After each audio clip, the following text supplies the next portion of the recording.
guys, Joe here with another episode of Riff Anatomy, a series where I take famous riffs and rewrite them in my own style. This week we're going to be looking at a couple of riffs from Killswitch Engage's song My Curse. In case you haven't heard the original, it sounds a little something like this.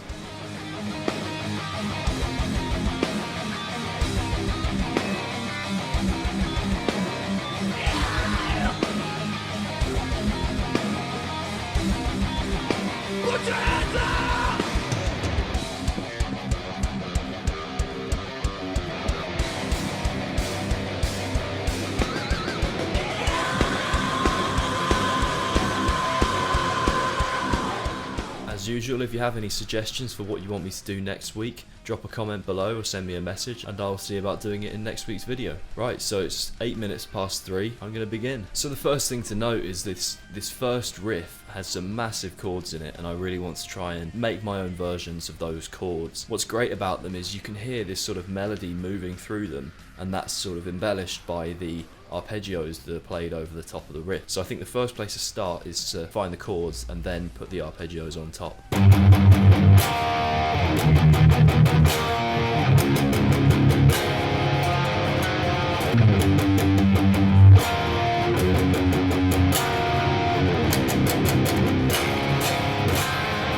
So I've found a couple of chords I like, and already it's actually developing a very different sound to what the original has. I really like this chord.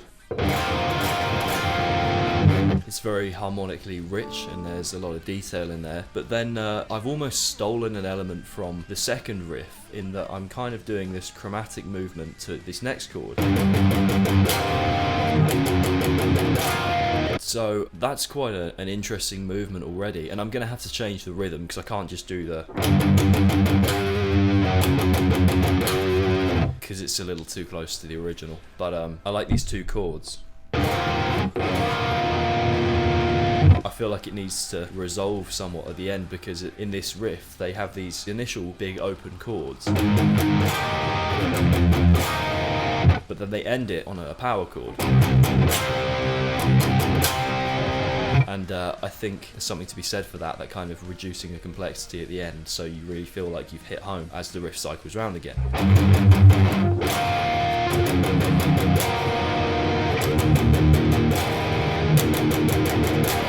I quite like the idea of going back to the 3rd fret chord there, so that I can hold off on that low C for when the sort of hard rock bluesy riff kicks in a little later on.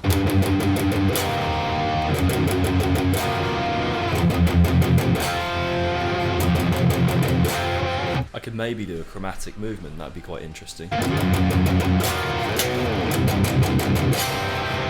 There's something quite satisfying though about going down to that low C, so I think I might actually have to put that in. Maybe I could pick an interesting chord so that the bottom 3 strings are playing that big C power chord, but there's something more interesting going on with the higher strings. What I could do is take these notes that are in the first chord and I could put them here. It's a bit like Facebook. Tom, you've messaged me in the middle of recording my video. I'm calling you out.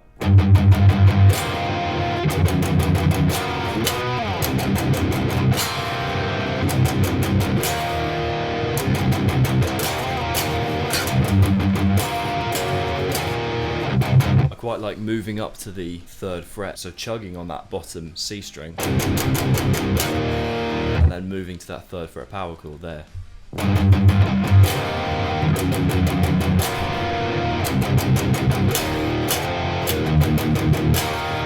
Now I've got to find a different rhythm for these chords, which could be a little challenging.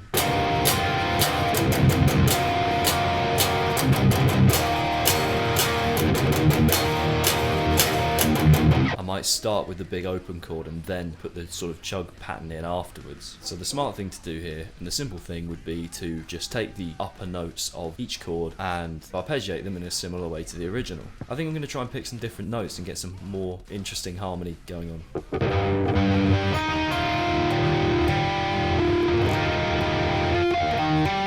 actually scratch that. There are so many notes in this chord that to find another one, to put more notes into this could be a bit stupid. So yeah, I think I might try and keep it simple on these arpeggios and just find a pattern that works. There might be room maybe to keep some interesting notes over this simple 3rd fret power chord sort of shape. That could be where there's some interesting sort of arpeggio stuff on top.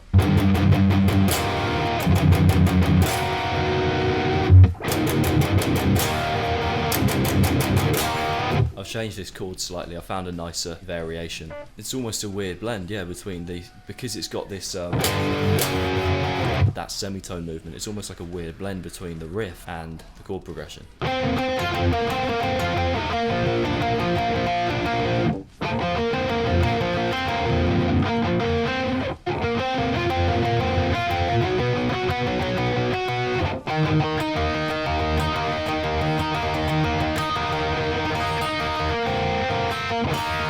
I've possibly found some arpeggios that work over the top. Annoyingly, it's going to be really hard to tell if they actually work because I can't really record it and then layer them together. So I'm just going to kind of have to hope that they sort of work together. They should, in theory. Another thing to note is this riff is in 6/8. And it has a sort of a bit of a bounce to it, really. Okay, I've found a way of taking a few of the extra notes out, and I like these chords.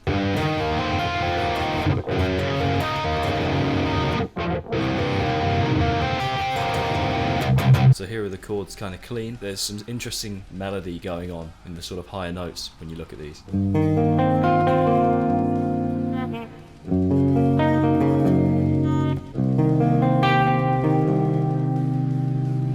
Yeah, now I'm just going to take the sort of most prominent notes out of them and use them in a sort of arpeggio way.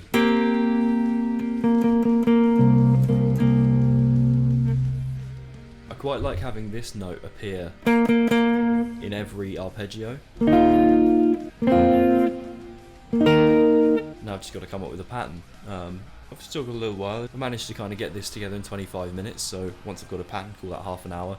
That's one riff in half the time. Just got to do the same in the next half an hour, and hopefully I'll have something together. Need a bit of delay and reverb on this to feel like it's sort of a lead part, otherwise it sounds a bit too dry.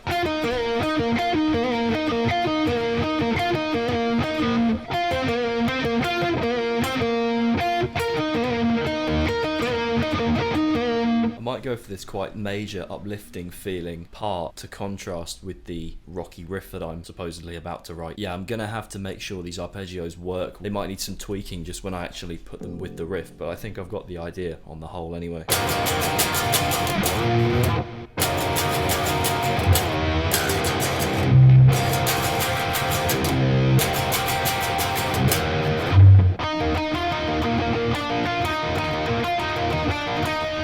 I need to make sure when I'm playing these arpeggios to kind of mute them more.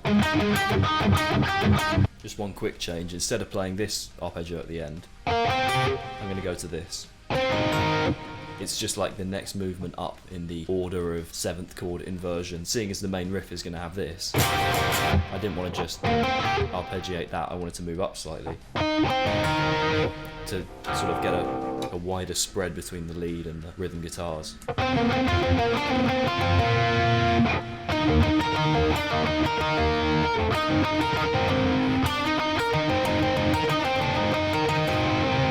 Cool, riff 1 done, out of the way. I'm going to forget about it for now. Right, riff 2, there's a lot of bluesy stuff, there's a lot of like hard rock kind of influence in there. Apologies if it's getting dark already. It's only 3:45, but it's the middle of winter in England and we're in Birmingham, and Birmingham is always grey. If Birmingham had a colour, it would be grey. It's just how it is.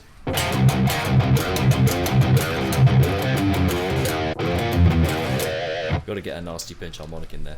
So there's this sort of descending feeling along, and they've got these sort of blues chromatic notes in there. So I'm going to try and get a bit of that. And between each sort of descending movement, you've got like a low snarl from the guitar. This moves to a more straight kind of 4/4 feel. It's kind of like 3 bars of 4/4. So yeah, I might try and sort of copy that in my own way. Just need to pick some chords and go with them, I think.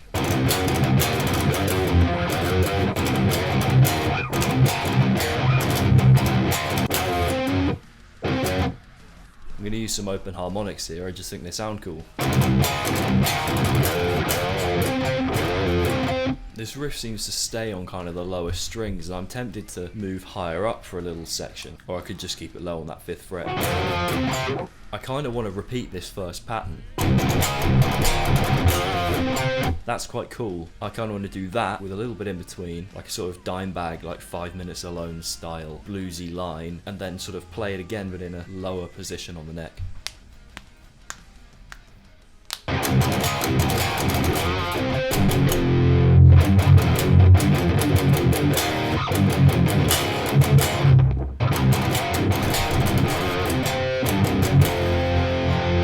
Starting to run out of ideas on this bluesy riff now. I like this first bit, but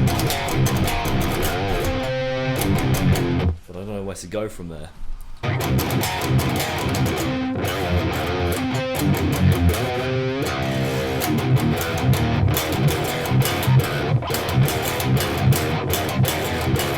I like that little ending pattern.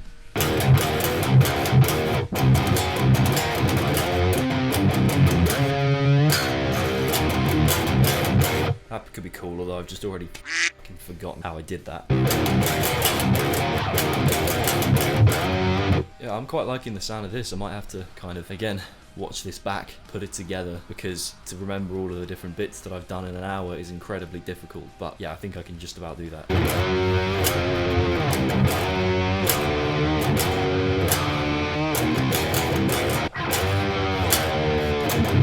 I quite like that pre-bend slide sort of falling down thing.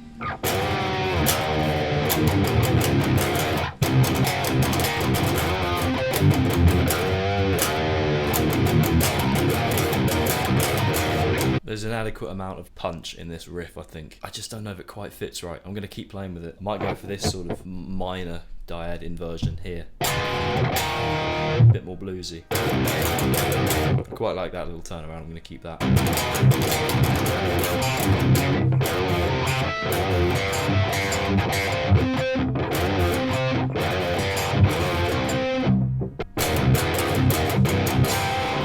Yeah, you know what? I'm happy. I'm happy with what I've come up with, especially in a few less minutes. Because I think I can't remember. I think I started at 3:08, didn't I? I think that's right. So yeah, I've still got about 8 minutes left. So that's not too bad. I'm kind of happy. I'm going to chill for 6 minutes. That's a lie, I won't. But anyway, yeah. I hope you guys enjoyed watching that. I hope you guys liked the riff. If you have any more suggestions, just drop a comment, make sure to subscribe and all that. Thank you, Finn, for suggesting the riff. I'll tag your Instagram or something in the description because Finn's an ace guitar player, so check him out for sure. Otherwise, thank you for watching, guys, and I'll see you next week. Bye.